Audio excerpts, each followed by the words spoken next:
ഒരിക്കൽ champions league football മത്സരത്തിനിടെ AC Milan captain കൂടിയായിരുന്ന Gennaro Gattuso Tottenham coach Joe ജോർദാൻ്റെ കഴുത്തിന് പിടിച്ചിട്ടുണ്ട്. ക്ലബ് ഫുട്ബോളിലായാലും രാജ്യത്തിന് വേണ്ടി കളിക്കുമ്പോഴായാലും 100% ആ ജേഴ്സിയോട് നീതി കാണിക്കുന്ന താരമാണ് ഗട്ടുസോ. ഏത് ചതിയൊരുക്കിയാണെങ്കിലും ഏത് വാരിക്കുഴിയിൽ വീഴ്ത്തിയാണെങ്കിലും തൻ്റെ ടീമിനെ ജയിപ്പിക്കാൻ ഒരുമ്പെട്ടിറങ്ങുന്ന ഗട്ടുസോ.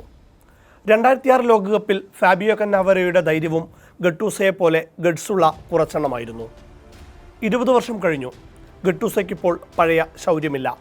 തൻ്റെ ടീം ലോകകപ്പിലേക്ക് യോഗ്യത നേടാൻ പോലും കഴിയാതെ ഉഴറി നിൽക്കുമ്പോൾ സ്ഥാനഭ്രഷ്ടനാക്കപ്പെട്ട രാജാവിനെ പോലെ തോന്നിച്ചു അയാളെ. കളിക്കാരെ തലോടി തല താഴ്ത്തി അയാൾ മടങ്ങി. യൂറോപ്യൻ മേഖലാ യോഗ്യതയുടെ പ്ലേ ഓഫിൽ ബോസ്നിയ ഹെർസഗോവിനയോടെയാണ് ഇറ്റലി ഒടുക്കം പരാജയപ്പെട്ട് മടങ്ങുന്നത്. 2018 സ്വീഡന് മുന്നിലും 2022 നോർത്ത് മാസിഡോണിയയ്ക്ക് മുന്നിലും ഇറ്റലി തലകുനിച്ചു. ഇത്തവണയും മാറ്റമില്ല. 15-ാം മിനിറ്റിൽ മോയിസ് കീനിൻ്റെ ഗോളിൽ ലീഡെടുത്ത ഇറ്റലി പ്രതാപകാലത്തെ കരുത്ത് വീണ്ടും സ്വപ്നം കണ്ടു തുടങ്ങിയതാണ്. എന്നാൽ ബസ്റ്റോണിയയുടെ ചുവപ്പ് കാർഡ് അസൂറികളെ പീഡിപ്പിച്ചു. 79-ാം മിനിറ്റിൽ നേടിയ ഗോളിൽ തബക്കോവിച്ച് കളി ബോസ്നിയയുടെ വരുതിയിലാക്കി. എക്സ്ട്രാ ടൈമിലും സമനിലക്കെട്ട് പൊട്ടിക്കാതെ ഇറ്റലിയും ബോസ്നിയയും. ഒടുവിൽ അനിവാര്യമായ ദുരന്തം പെനൽറ്റി ഷൂട്ടൗട്ടിൽ പിറന്നു. പിയോ എസ്പോസിറ്റോ, ബ്രയാൻ ക്രിസ്റ്റാൻഡെ എന്നിവർക്ക് സമ്മർദ്ദം അതിജീവിക്കാനായില്ല.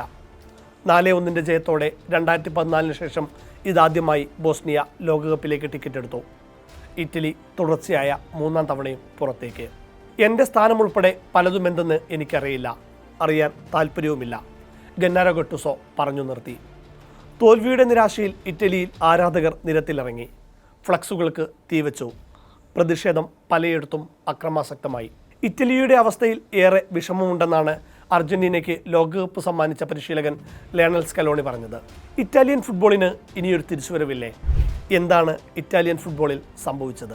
ചതുരത്തിലുള്ള കുമ്മായക്കളത്തിനുള്ളിലെ കളിയാണ് ഫുട്ബോൾ. പക്ഷേ എല്ലാ കാലത്തും അതിനോരോ ശൈലി കൈവശം വന്നിട്ടുണ്ട്.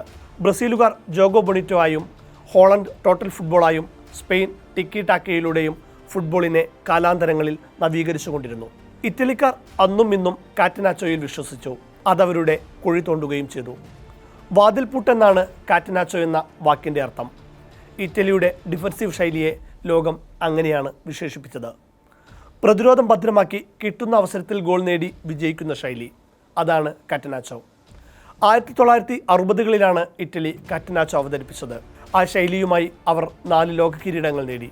2006 സിനദിൻ സിദാൻ്റെ ഫ്രാൻസിനെ കീഴടക്കി ബെർലിനിലെ ഒളിമ്പിക് സ്റ്റേഡിയത്തിൽ കന്നാവാരോ കപ്പുയർത്തുമ്പോഴും അവരെ കാത്തത് ആ കാറ്റനാച്ചോ ശൈലി തന്നെയായിരുന്നു. ആ ശൈലിക്കൊരു ഭംഗിയുമില്ല, പക്ഷേ അവരുടെ ലക്ഷ്യം വിജയങ്ങളും കിരീടങ്ങളുമായിരുന്നു. അവരത് നേടിക്കൊണ്ടിരുന്നു. ജയിക്കാനായി ഏതറ്റം വരെയും അവർ പോകും, ഏതുതരം പ്രകോപനങ്ങളും നടത്തും. സിദാൻ്റെ ക്ഷമ പരീക്ഷിച്ച മറ്റരാസ വിജയിച്ചതും അങ്ങനെയായിരുന്നു. എന്നാൽ ലോകവും ഫുട്ബോളും പിന്നീട് ഏറെ മാറിയിട്ടും ഇറ്റലി കാറ്റനാച്ചോയിൽ തന്നെ കറങ്ങി നിന്നു. തങ്ങൾക്ക് ലോകകപ്പും യൂറോ കപ്പും സമ്മാനിച്ച ടിക്കി ടാക്ക കാലഹരണപ്പെട്ടുവെന്ന് തോന്നിയപ്പോൾ തന്നെ സ്പെയിൻ ഹൈ പ്രസിംഗ് ശൈലിയിലേക്ക് കടന്നിരുന്നു. ഇടക്കാലത്ത് റോബർട്ടോ മാഞ്ചിനി പൊസിഷൻ ഫുട്ബോൾ ഇറ്റലിയിലേക്ക് കടത്തി. 2020 യൂറോ കപ്പ് ജയിച്ചെങ്കിലും പൊസിഷൻ ഫുട്ബോൾ പെട്ടെന്ന് തന്നെ എതിരാളികൾ ചോദ്യം ചെയ്തു തുടങ്ങി.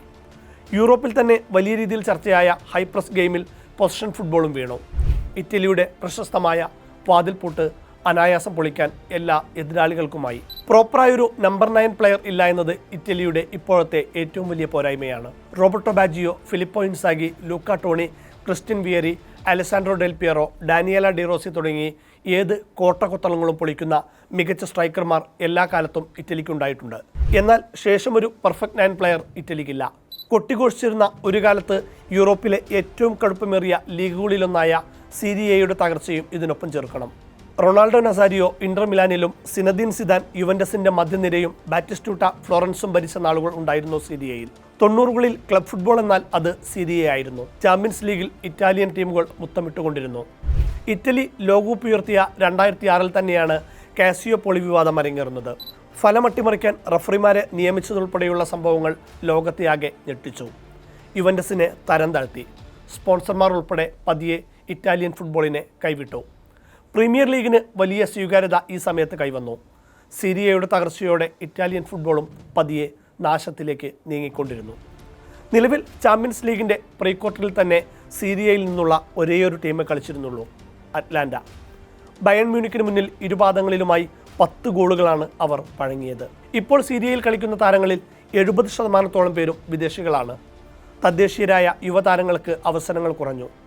പുതിയ തലമുറയിലെ കുട്ടികൾ അത്ര കണ്ട് താല്പര്യം കാണിക്കുന്നുമില്ല. എങ്ങനെ കാണിക്കാനാ? 2014 ടീം അവസാനമായി ലോകകപ്പ് കളിച്ചത്. അന്ന് ഗ്രൂപ്പ് ഘട്ടത്തിൽ അവസാന സ്ഥാനക്കാരായി പുറത്തായി. 2018 2022 2 മാസത്തിനകം വരാനിരിക്കുന്ന ലോകകപ്പിലും യോഗ്യത പോലുമില്ല.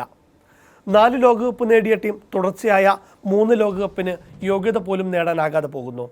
അതും 48 ടീമുകൾ പങ്കെടുക്കുന്ന ലോകകപ്പായിട്ട് പോലും. 90 കിഡ്സും അതിനു മുന്നേയും ജനിച്ചവരാകും ഇറ്റലിയുടെ ശേഷിക്കുന്ന കടുത്ത ആരാധകർ. അവർക്കൊരു ഇറ്റലി ഉണ്ടായിരുന്നു. ഗോൾ പോസ്റ്റിൽ ജിയാൻ ലൂജി ബുഫണും ഫാബിയോ കന്നാവരോയും മാർക്കോ മറ്റരാസിയും ആന്ദ്രെ പിർലോയും ലിയാനാർഡോ ബൊനൂച്ചിയും ഫ്രാൻസിസ്കോ ടോട്ടിയും ഒക്കെ അടങ്ങിയ ഇറ്റലി. അതിനു മുന്നേ പോളോ മാൽദീനി എന്നൊരു കപ്പിത്താൻ. അങ്ങനെ ഇറ്റാലിയൻ ഫുട്ബോൾ എല്ലാ കാലത്തും കാൽപന്താരാധകരെ ത്രസിപ്പിച്ചുകൊണ്ടിരുന്നു. എന്നാൽ ജൻസി തലമുറയിൽ ഇറ്റലിക്ക് ജയ് വിളിക്കാൻ ആളില്ല. അവരൊരിക്കലും ഇറ്റലിയുടെ ഒരു ലോകകപ്പ് കണ്ടിട്ടില്ല. ഇനി കാണാനുള്ള സാധ്യതയും വിദൂരത്താണ്. കത്രിക പൂട്ടിയിട്ട് ഇറ്റലി വരുതിയിലാക്കിയിരുന്ന ഫുട്ബോൾ ആ കെട്ട് പൊട്ടിച്ച് ഏറെ ദൂരം സഞ്ചരിച്ചിരിക്കുന്നു. അസൂറികൾക്കിനി ആ പന്തിനടുത്തെത്താൻ കാലം ഒരുപാട് കാത്തിരിക്കേണ്ടി വരും. ഇനി ഒരു ഉയർപ്പിന് ഏറെ നാൾ ഇറ്റലി വിയർക്കേണ്ടി വരും.